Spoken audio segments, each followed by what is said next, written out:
৭৫-এর পর আজ পর্যন্ত নির্বাচন কমিশনটাকে আমরা ঢেলে সাজাতে পারিনি। এর জন্য আমি বিশ্বাস করি যারা রাত্রের ভোট উপহার দিয়েছে, যারা প্রশাসনে নির্বাচন উপহার দিয়েছে এবং স্বাক্ষর দিয়েছে যে এটা ঠিক হয়েছে, ওদেরকে বিচার করা উচিত, ওদেরকে বিচারের আওতায় আনা উচিত এবং চরমভাবে যদি শাস্তি দেওয়া হয়। আমি তো তখন বলেছিলাম ওই নুরুল হুদা কমিশনকে, জানি না তোমার বিচার করতে পারবো কি পারবো না, কিন্তু তুমি মারা যাওয়ার পরে তোমার কবরের মধ্যে পিসা ঝুলাইয়া রাখবো যদি বিচার করতে না পারি, ঝাড়ু ঝুলাইয়া রাখবো, যেন গোটা দুনিয়া জানে যে অবৈধ নির্বাচনে উপহার দেওয়ার এই কারিগর হলে প্রথম নুরুল হুদা কমিশন। এদেরকে ঝাঁটা মারেন, এদেরকে বিচার করেন, সমস্ত চেহারা উন্মোচন করেন।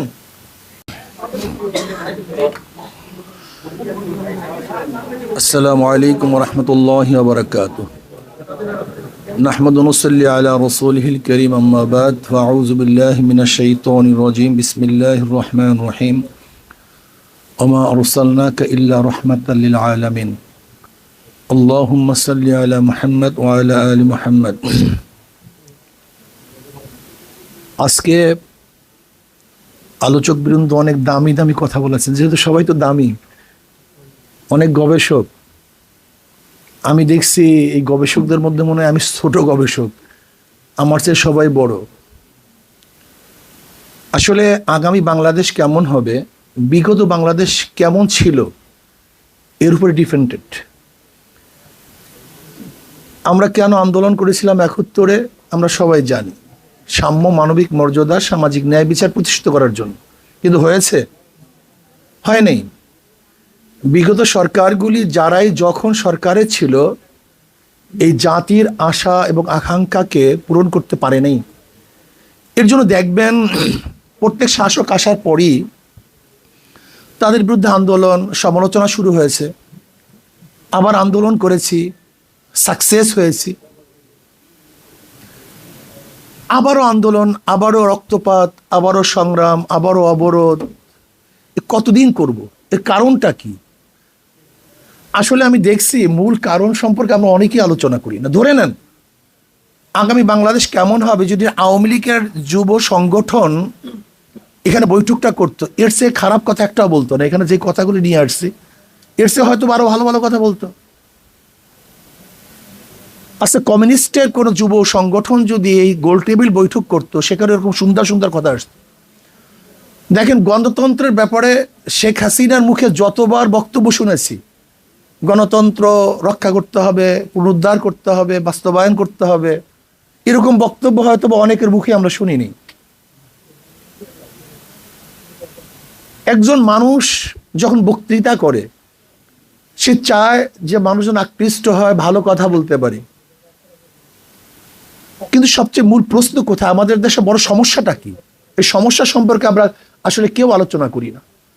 আমাদের দেশের সবচেয়ে বড় সমস্যা নীতি ও আদর্শ। নীতি ও আদর্শ সবচেয়ে বড় সমস্যা। আপনি পানি পান করবেন, শুধু কি পানি দেখবেন না পাত্রও দেখবেন? যদি আপনি পানি স্বচ্ছ কিন্তু পাত্র বিষযুক্ত, তাহলে আপনি কি স্বচ্ছ পানি পান করতে পারবেন? পানিরও প্রয়োজন, পাত্রেরও প্রয়োজন। আজকে যারা বাস্তবায়ন করবে আমাদের আইন কানুন, তাদের চরিত্রটা কি? এই যে সমকালের উদাহরণ দিছে আমাদের এক যুবক ভাই, গতদিন তাদের চরিত্র কি ছিল, আজকে তাদের চরিত্র কি? আপনি কি চিন্তা করতে পারছেন সুপ্রিম কোর্টের পুরা বেঞ্চ সরকার পরিবর্তন হওয়ার পরে যদি পরিবর্তন হয়ে যায়, সেই দেশটা কোথায়? যে ইউনিভার্সিটি সর্বোচ্চ বিদ্যাপীঠ, সেখানের ভিসি সহ যদি প্রফেসররা সেখান থেকে রিজাইন দিতে বাধ্য হয়, সেটা দেশটা কোথায়? আমাদের দেশে নীতি ও আদর্শ কোনো চর্চা হয় না, শুধু গবেষণা হয়। প্রয়োজন হলে নীতি ও আদর্শ পরিবর্তন করা। যদি নীতি ও আদর্শ পরিবর্তন না করেন তাহলে অবস্থাটা কেমন হবে? একজনের নাম এ, একজনের নাম বি, একজনের নাম সি, তিনজনই চোর, ক্ষমতা আছে এ, সে কি করবে? হটাও এ বসাও বি, সে কি করবে? হটাও বি বসাও সি, সে কি করবে? আমরা খালেদা জিয়াকে, তারেককে দেশ থেকে, এই ক্ষমতার থেকে তাড়ালাম কেন? তখন শুধু শুনতাম, পত্রিকায় দেখতাম হাওয়া ভবন, হাওয়া ভবন, হাওয়া ভবন, ট্রান্সফার কেস, খাম্বা কেস, দুর্নীতি, চুরি, ডাকাতি, পত্রিকায় প্রতিদিন আসতে হেডলাইনে এত টাকা চুরি হয়েছে, এত টাকা ঘুষ হয়েছে, এত টাকা বাণিজ্য হয়েছে। আওয়ামী লীগের আমলে একই দেখছি। যদি আবারও সেই বিএনপিকে ক্ষমতা আনার জন্য আমাদের দেশের শিক্ষিত সমাজ, নীতিবান সমাজ কথা বলে, তাহলে আমরা তাদেরকে কি বলতে পারি? আমাকে বলুন, আমরা কি বলতে পারি? 5ই আগস্টের পরে যারা হত্যা করলো, গুম করলো, খুন করলো, চুরি করলো, ডাকাতি করলো, যারা চাঁদাবাজি শুরু করলো, তাদেরকে যদি আবার কোনো শিক্ষিত সমাজ, নীতিবান আদর্শবান মানুষ সাপোর্ট করে, তাকে আমি কি বলতে পারি? আমাকে বলুন তো, আমি কি বলতে পারি? আমি বিশ্বাস করি আমাদের সবচেয়ে বড় অভাব হলো নীতি ও আদর্শের। চরিত্রবান মানুষ নেই, আদর্শবান মানুষ নেই। দেখবেন আমার এক ভাই বললেন, এ দেশটা বিভিন্ন আদর্শের মানুষের বসবাসের স্থান। কি বলি? মুসলমান, হিন্দু, খ্রিস্টান, বৌদ্ধ, কিন্তু তখন কিন্তু পার্সেন্টেজ হিসাব করি না। মুসলমান, হিন্দু, বৌদ্ধ, খ্রিস্টান বলার সময় সবাই সমান, কিন্তু কেউ কি চিন্তা করছি পার্সেন্টেজ আর কি? এই চিন্তা কার মধ্যে আসে নাই? এখানে বিশাল একটা শুভঙ্করের ফাঁকি। আমরা যখনই দেশকে গড়তে যাই তখন একই সাথে সবার নাম উল্লেখ করি, কিন্তু এখানে যে 92% মুসলমানদের দেশ, এই মুসলমানদের চিন্তাটা তখন মাথা থেকে চলে যায়। তখন সবাইকে নিয়ে দেশ গড়ার চিন্তা করি, আর যখনই দেশ গড়ার চিন্তা করি তখন 92% মুসলমানদের নীতি ও আদর্শ চরিত্রের খেলাফ সমস্ত সংবিধান করা, আইন রচনা করার চেষ্টা করি। যেমন ধরে নেন ট্রান্সজেন্ডার, এটাকে মুসলমানরা মানে, আমাদের উপর চাপিয়ে দেওয়া হয়েছে। এর জন্য আমি প্রধান উপদেষ্টার সাথে যখন সাক্ষাৎ করেছিলাম, আমি তাকে অনুরোধ করেছি পাশ্চাত্যদের কোনো সংস্কৃতি যেন আমাদের উপর চাপিয়ে দেওয়া না হয়, চাপিয়ে দেওয়া না হয়। আজকে কোন খাতের কথা বলবেন, কোন সেকশনের কথা বলবেন, সব জায়গায় তো দুর্নীতি, সবাই তো দুর্নীতিবাজ। শিক্ষকরা দুর্নীতিবাজ, বিচারকরা দুর্নীতিবাজ, প্রশাসকরা দুর্নীতিবাজ, অর্থনীতিবিদরা দুর্নীতিবাজ, যারা ব্যবসায়ী তারা দুর্নীতিবাজ। আপনি কোন জায়গায় ঔষধ লাগাবেন আমাকে বলুন তো? ঔষধটা দিবেন কোন জায়গায়? আজকে আমাদের গভর্নর, বর্তমান গভর্নর বললেন গোটা দুনিয়ার মধ্যে ব্যাংক লুটপাট করার এই ইতিহাস আর কেউ কোনোদিন দেখেনি। কিভাবে করছে? আমি সেদিকে শুনলাম এক ব্যাংকের ডাইরেক্টর থেকে যে সালম কোম্পানি এক ব্যাংকের থেকে 200 কোটি টাকা ঋণ নিয়েছে, আর এক ব্যাংকে দিছে, সেখান থেকে 500 কোটি টাকা ঋণ নিয়েছে। মানি গেম, সরকারের সামনে সবাই দেখছে, কেউ কিছু বলে নাই, কোনো সাংবাদিক বলে নাই, কেউ কোনো কথা বলে নাই। সবাই ক্ষমতার পাগল, নীতি ও আদর্শ পাগল কেউ না। আমরা বিশ্বাস করি মাদার গাছ লাগিয়ে আমের আশা করা যায় না। চরিত্রহীন, ডাকাত, বদমাশ এবং নীতিভ্রষ্ট মানুষের মাধ্যমে এ দেশ চালালে কোনোদিন দেশ শান্তি হবে না। আবার আন্দোলন করতে হবে, গোল টেবিল বৈঠক করতে হবে। স্পষ্ট কথা। আপনি ভাবতেছেন যে হিন্দুদের কি হবে ইসলাম আসলে? এখানে বিশাল একটা দর্শনের ভুল। হিন্দুরা চায় কি? শান্তি, মুক্তি, তাদের অধিকার। যদি ইসলাম তাদের মুক্তি, তাদের অধিকার দিতে পারে, তাই ইসলাম নিয়ে আপনার ফুবিয়া কেন?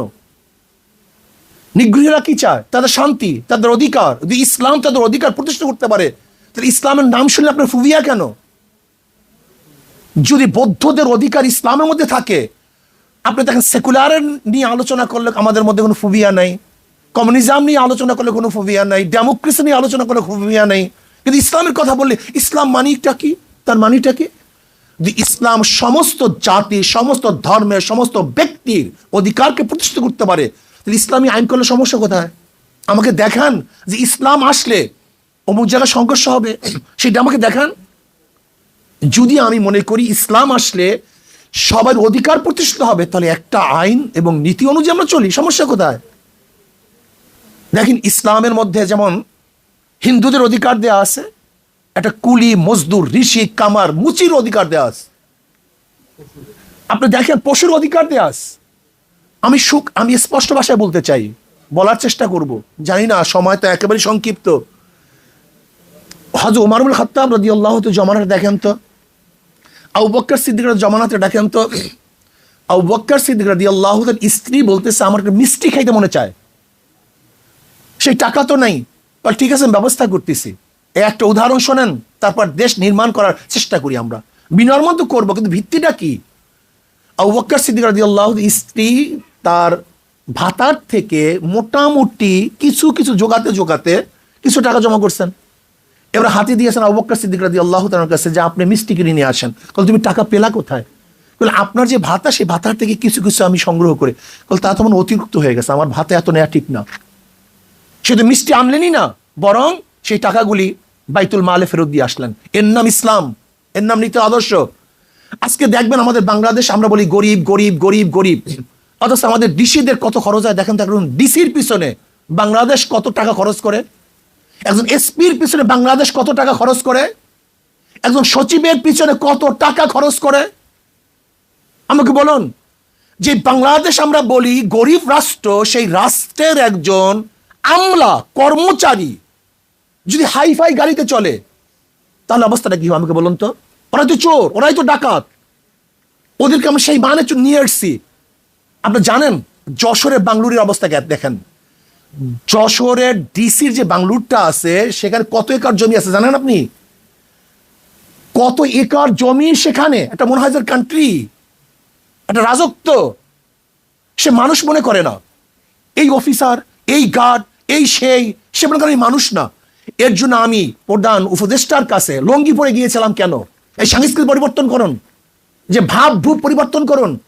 আমরা গাড়ি দেখলেই মনে হয় যেন এইটা হয়ে গেছি, পোশাক দেখলেই মনে হয় এইটা হয়ে গেছি। পোশাক বাদ দেন, আল্লামা রুমি বলছিল আমি হাজারো পোশাক দেখেছি যার মধ্যে মানুষ নাই, আর হাজারো মানুষ দেখেছি যার মধ্যে পোশাক নেই।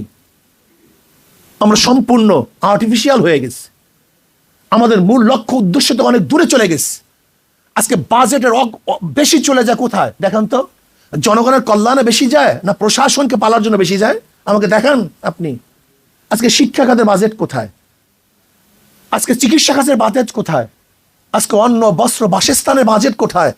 আর দেখেন আর্মিদের বাজেট কত, দেখুন আজকে প্রশাসনের বাজেট কত, চুরি কত, ডাকাতি কত। এগুলি পরিবর্তন করতে হবে। মনে করতে হয় প্রত্যেকটা প্রশাসনের লোক এদেশের কর্মচারী, তারা চাকুরিজীবী।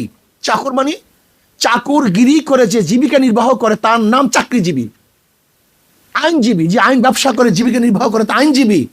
বুদ্ধিজীবী যে বুদ্ধি বিক্রি করে নিজের পেটটাকে চালায় সে হলো বুদ্ধিজীবী। আর চাকুরিজীবী যে চাকরগিরি করে জীবিকা নির্বাহ করে সে হলো চাকরিজীবী। কাজে আমরা জনগণ মালিক, সমস্ত রাষ্ট্রের যারা কর্মচারী তারা আমাদের গোলাম, আমাদের অধীনস্থ, আমাদের চাকর। কিন্তু তাদের ভাব দিয়েছে কি এখন জনগণ হয়ে গেছে গোলাম, আর যারা আমাদের কর্মচারী তারা হয়ে গেছে মালিক। এটা হবে কেন? এটা হতে পারে না। ওমর ইবনে খাত্তাব রাদিয়াল্লাহু তাআলা আনহু এর জন্য নিজে মাটির মধ্যে শুয়ে থাকতেন। নিজের ইন্তেকালের পর 17টা জামার মধ্যে তালি পাওয়া গেছে, 17টা তালি। অর্ধজাহানের বাদশা, পোশাক সারুন, ভাবভূপ সারুন, জনগণের কল্যাণে চলে আসুন, আদর্শ এবং নীতি অনুযায়ী চলার চেষ্টা করুন। আমি বিশ্বাস করি নীতি ও আদর্শ অনুযায়ী যদি চলি, গোটা দুনিয়ার মধ্যে শ্রেষ্ঠ কান্ট্রি বাংলাদেশ। আমি এর চেয়ে ভালো কোনো কান্ট্রি দেখে বিদেশে বহু জায়গায় ঘোরাফেরা করেছি, যেখানে একটা গাছ লাগাবার জন্য হাজার হাজার টাকা বরাদ্দ হয়, আর বাংলাদেশে পাখি পায়খানা করলে সেখানে গাছ জন্ম নেয়। যদি জোয়ারের মধ্যে কোনো গাছ চরের মধ্যে ঠেকিয়ে দেয় সেখানে বাগানের সৃষ্টি হয়। আমাদের দেশের মতো এত শিক্ষিত সমাজ গোটা দুনিয়ার মধ্যে নেই। আজকে দেখবেন একটা ছেলে যদি কোনো প্ল্যান বানায় তাকে আমরা জেলের মধ্যে ঢুকায় রাখি, তার ব্রেনের গুরুত্ব দেই না। অথচ যদি বিদেশ হতো, আমাদের হাজারো ছেলেরা আমরা দেখছি এইটা বানায় সেইটা বানায়, যখনই বানাতে যায় তখন তাকে কি করি, এই জঙ্গি, জেলে ঢুকায় রাখি, তার ব্রেনের গুরুত্ব দেই না। বাংলাদেশের মধ্যে এত ব্রেনি লোক গোটা দুনিয়ার মধ্যে নেই। ক্যামব্রিজ অক্সফোর্ডে আপনি দেখবেন, এমনকি হার্ভার্ডের মধ্যে ভালো রেজাল্ট করে বাংলাদেশের ছাত্ররা, সবচেয়ে ভালো রেজাল্ট করে। এই ব্রেনকে মূল্যায়ন করি না, এদেরকে গুরুত্ব দেই না, এদের নিয়ে ভাবি না। সবাই ক্ষমতা কেন্দ্রিক চিন্তা করি, দেশ কেন্দ্রিক কেউ চিন্তা করি না। আসুন আমরা সম্মিলিত ভাবে নীতি আদর্শ ভ্রষ্ট যারা বিগত দিনে চুরি করেছে, ডাকাতি করেছে, দেশকে লুটপাট করেছে, ওদেরকে প্রতিহত করি। দেশকে আদর্শ ভিত্তিক মানুষ দিয়ে সাজাবার চেষ্টা করি, ইসলাম অনুযায়ী সাজাবার চেষ্টা করি। আসুন আজকে দেখেন মিথ্যা মামলা শুরু হয়ে গেছে, মিথ্যা মামলা শুরু হয়ে গেছে। যদি আওয়ামী লীগকে অপবাদ দিয়ে মিথ্যা মামলা দিছে, তাহলে আজকেও যদি মিথ্যা মামলা দাও তা আওয়ামী লীগের দোষটা কোথায় আমাকে বলুন? আওয়ামী লীগ কি করছে? চাঁদাবাজি করছে। আজকেও যদি চাঁদাবাজি করি তা আওয়ামী লীগের দোষটা কোথায়? আওয়ামী লীগ জুলুম করছে, অত্যাচার করছে। আজকেও যদি জুলুম অত্যাচার করি তা আওয়ামী লীগের দোষটা কোথায়? আমি চাই না কোনো আওয়ামী লীগ করার কারণে কাউকে জ্বালিয়ে দেওয়া হোক, কারোর অফিসকে ভেঙ্গে চুরে তছনছ করা হোক, আওয়ামী লীগ করার কারণে তার মিল ইন্ডাস্ট্রিজকে জ্বালিয়ে দেওয়া হোক। এইটা আমি চাই না। আমি চাই যে অন্যায় করছে তার বিচার হোক, কিন্তু যে অন্যায় করে না, সে যে দলের হোক না কেন, সে আমার শত্রু হোক না কেন, তার বিচার করা যাবে না, তার উপর জুলুম করা যাবে না। এই জুলুম মুক্ত এক দেশ আমরা করতে চাই, প্রত্যেকের অধিকারকে প্রতিষ্ঠিত করতে চাই।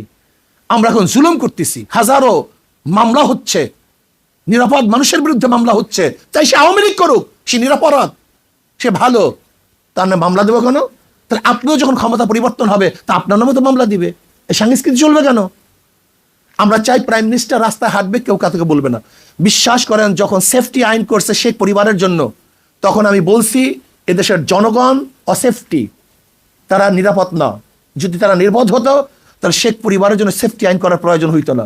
যেহেতু তারা জুলুম করবে, অত্যাচার করবে, এর জন্য শেখ পরিবারের জন্য সেফটি আইন করা হয়েছে। এই সেফটি আইনটি আর দেখতে চাই না। আমরা চাই না কোনো মন্ত্রী যাবে, কোনো প্রাইম মিনিস্টার যাবে, তাদের জন্য রাস্তা এক সেকেন্ডের জন্য বন্ধ দেখতে চাই না।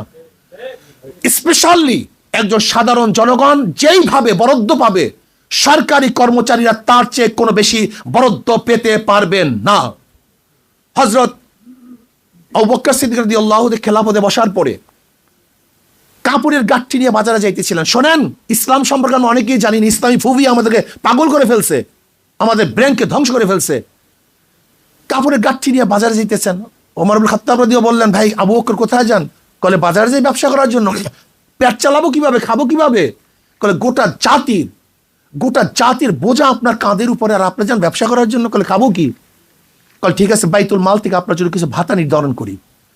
একজন সাধারণ মানুষ চলার জন্য যেই ভাতার প্রয়োজন ছিল, ঠিক ওই পরিমাণে ভাতা নির্ধারণ করা হয়েছে, এর চেয়ে বেশি না। শুধু কি তাই, আবু বকর সিদ্দিক রাদিয়াল্লাহু ইন্তেকালের পূর্ব মুহূর্তে যেই পরিমাণে ভাতা রাষ্ট্রের থেকে নিয়েছিলেন, সমস্ত ভাতা আবার ফেরত দিয়েছিলেন। আর আজকে আমরা রাষ্ট্রের সম্পদকে কি মনে করি? আজকে বাতি জ্বালাই, গিয়া দেখেন বড় বড় অফিসারদের রুমের মধ্যে 24 ঘন্টা এসি চলতে থাকে। তোমার বাবার টাকা, তোমার বাবার টাকা, তুমি কার টাকা দিয়ে এসি চালাও 24 ঘন্টা? তুমি পাজরো গাড়িতে চলো, মার্সিডিজ গাড়িতে চলো, কার টাকা দিয়ে চলো? এই খয়রাতি ভিক্ষুক। আজকে হাজারো ভিক্ষুক মানুষ, বিধবা, মিসকিন, এতিম, তাদের টাকা দিয়ে তুমি গাড়ি বাড়ি, এসি, অমুক তমুক, তোমার নিজের টাকা দিয়ে হেলিকপ্টার কিনো, তুমি প্ল্যান করো তোমার টাকা দিয়ে, এটা তোমার ব্যক্তিগত টাকা।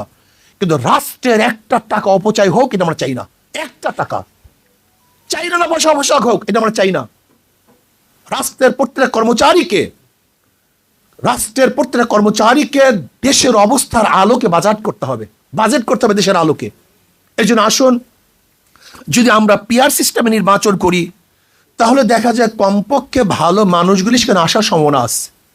আজকে আপনি নির্বাচন করতে যাবেন, যার টাকা নেই তাকে কেউ ভোট দেবে না। সব সংস্কৃতি পরিবর্তন হয়ে গেছে।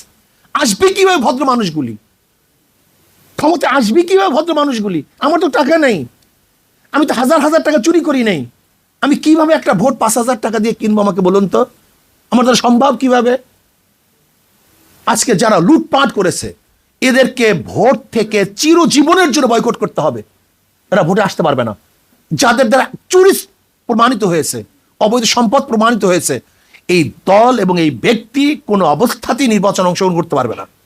ভালো লোকগুলি, আদর্শবান লোকগুলি, নীতিবান লোকগুলি ক্ষমতা আসবে কিভাবে? পেশি শক্তির মাধ্যমে। এর জন্য আসুন, আদর্শবান এক রাষ্ট্র গড়িয়ে, যেখানে ইসলাম দেশ এবং মানবতার কল্যাণ হবে। ইসলাম দেশ, মানবতার কল্যাণ হবে, সমস্ত নাগরিক অধিকার প্রতিষ্ঠিত হবে, যেখানে মুসলিম, হিন্দু, বৌদ্ধ, খ্রিস্টান, রিচি, চামার, কামার, মুসি, তাঁতি, মেতর সহ প্রত্যেকটা নাগরিক অধিকার প্রতিষ্ঠিত করতে পারবো। সেই অধিকার এবং সেই আদর্শ হলো একমাত্র ইসলামের মধ্যে। কাজে এত ঝামেলার দরকার নাই। Secularism, socialism, capitalism, communism, democracy, এসব বাদ দেন। 92% মুসলমানের মেজরিটি মাস্ট বি গ্রান্টেড হিসাবেও ইসলামী হুকুমত যদি কায়েম করেন, তাহলে ইনশাল্লাহ আশা করি প্রত্যেকটা মানুষের অধিকার বাস্তবায়ন হবে। আসুন আমরা সবাই মিলে মিশে নীতি ও আদর্শ ভিত্তিক এক আদর্শ আমরা কায়েম করি। প্রধান নির্বাচন কমিশন পদত্যাগ করেছেন। দেখেন, 71-এর পর আজ পর্যন্ত নির্বাচন কমিশনটাকে আমরা ঢেলে সাজাতে পারিনি। এর জন্য আমি বিশ্বাস করি যারা রাত্রের ভোট উপহার দিয়েছে, যারা প্রহসনে নির্বাচন উপহার দিয়েছে এবং স্বাক্ষর দিয়েছে যে এটা ঠিক হয়েছে, ওদেরকে বিচার করা উচিত, ওদেরকে বিচারের আওতায় আনা উচিত এবং চরমভাবে যদি শাস্তি দেওয়া হয়।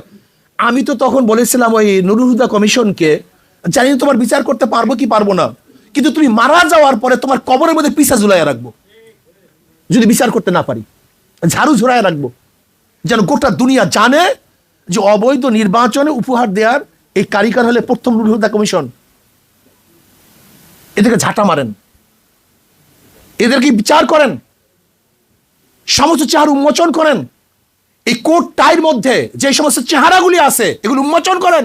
এগুলো চোর, এগুলো ডাকাত, এগুলো বদমাশ, এগুলো খুনি, এগুলো ধর্ষক, এগুলো মদখোর, এগুলো চরিত্র অবস্থা থেকে রাত্রে কি করে ক্লাবে গিয়ে আমরা কি দেখি এদের অবস্থা। এই নির্বাচন কমিশন পদত্যাগ করছে, এদের বিচারের আওতায় আনতে হবে, এদেরকে বিচার করতে হবে এবং যারা দুর্নীতির সাথে সম্পৃক্ত এদেরকে বিচার করতে হবে। কিন্তু যারা দুর্নীতিবাজ নয়, শুধু দল করার কারণে, সে আওয়ামী লীগ করুক না কেন, যে দলই করুক না কেন, যেন তাকে কোনো অবস্থাতেই জুলুম না করা হয়, অত্যাচার বিচার না করা হয়। আল্লাহ পাক আমাদের সবাইকে সম্মিলিতভাবে আগামী দেশ নির্মাণে আদর্শভিত্তিক, নীতিভিত্তিক, চরিত্রভিত্তিক এক সমাজ গঠন করার তৌফিক দান করেন।